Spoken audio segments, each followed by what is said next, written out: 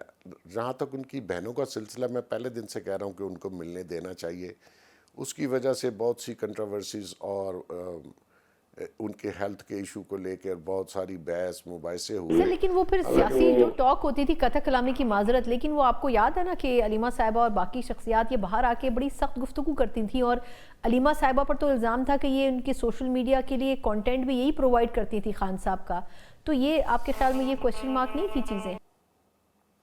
دیکھیے ان ساری باتوں کے باوجود وہ ان کی بہنیں تو ہیں، تو بہن کے لیے بھائی کو ملنا میں سمجھتا ہوں اس میں تو ود آل ریزرویشنس، لیکن اجازت دے دینی چاہیے، کوئی بڑی بات نہیں ہے۔ وہ اگر آ کے باہر جتنی بھی گفتگو کرتی ہیں، یا ابھی جو ان کی سسٹر نے کی ہے، وہ ان کے لیے ہی نقصان دہ ہے۔